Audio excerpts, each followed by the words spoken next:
A autoconsciência ela está muito relacionada à inteligência emocional. A inteligência emocional, que na verdade fala-se muito do QI, e eu poderia dizer que assim, o QI seria muito mais essas habilidades técnicas. E fala-se pouco do QE, que é o consciente emocional, que seria a inteligência emocional, isto é, a gestão das suas emoções. Quando acontece algum problema, como é que você consegue lidar com esse problema, que é algo bastante importante. Outra coisa bastante importante também da autoconsciência é a questão da empatia com o outro. Uma habilidade muitas vezes muito subestimada por muitos profissionais, mas que também são importantes, porque a autoestima também é um sentimento, é uma emoção, né? Você entender a situação do outro, você conseguir ser empático com o outro, de forma que você consiga fazer um trabalho, se de repente a pessoa está doente, ou se de repente a pessoa falou de uma forma que te atingiu, que deixou muito chateado ou chateada, de repente você ter essa empatia de entender e chamar essa pessoa assim, olha,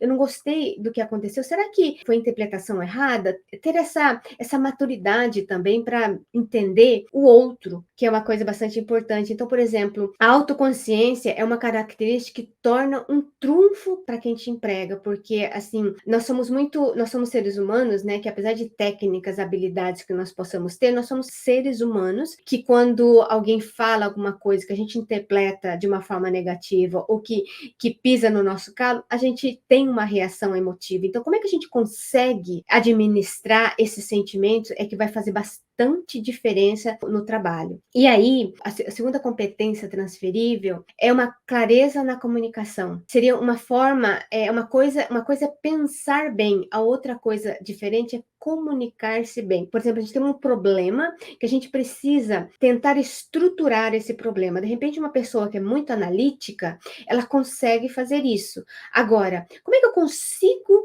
transmitir essa complexidade, essa estrutura para as pessoas que estão trabalhando comigo ou para o meu chefe, de forma que ele consiga entender, são skills, né? São capacidades diferentes, né? Então, embora ambas as habilidades elas sejam necessárias para se destacar nos ambientes profissionais, a comunicação ela é muito importante. Então, assim, haverá dias em que você não será capaz de pensar bem, mas nem todas as suas ideias e empreendimentos se tornarão um grande sucesso. Mas, se você não conseguir se comunicar com clareza, vai se dificultar ainda mais a situação e você conseguir que os seus colaboradores, que o seu chefe ou com as pessoas que trabalham com você possam te entender. Então, assim, você até fecha a porta para uma orientação, uma ajuda quando você precisa. Por exemplo, quando você não tem uma comunicação muito clara, você não consegue pedir para o outro uma ajuda porque você está muito concentrado, ligado no que você está fazendo. Então, assim, além disso, a comunicação clara, ela torna apto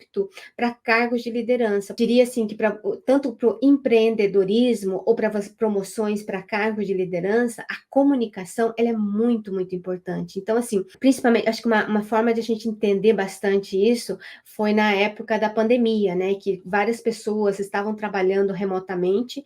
Então, qual que era o canal de comunicação dessas pessoas? Era muito mais verbal e visual. E a comunicação, ela não estava presencial, porque a comunicação ela é tudo, né? A verbal, corporal e visual. E agora, quando você não tem essa habilidade para transmitir para o outro, existe um problema aí. Então, as equipes de trabalho, elas não podem colaborar efetivamente quando elas se comunicam mal. E uma coisa bastante interessante da comunicação é que a comunicação ela pode ser verbal, pode ser escrita, pode ser interpessoal. Então, essa capacidade de sintetizar grandes informações, quantidade de informações complexas pode adaptar-se numa mensagem para vários tipos de público. Então, por exemplo, você tem uma ideia, tem uma situação bastante complexa que você tem que entregar para o seu chefe, você tem que falar com seus colaboradores, ou de repente falar com a sua equipe, falar com o seu colega de trabalho o que você tem que fazer ou não.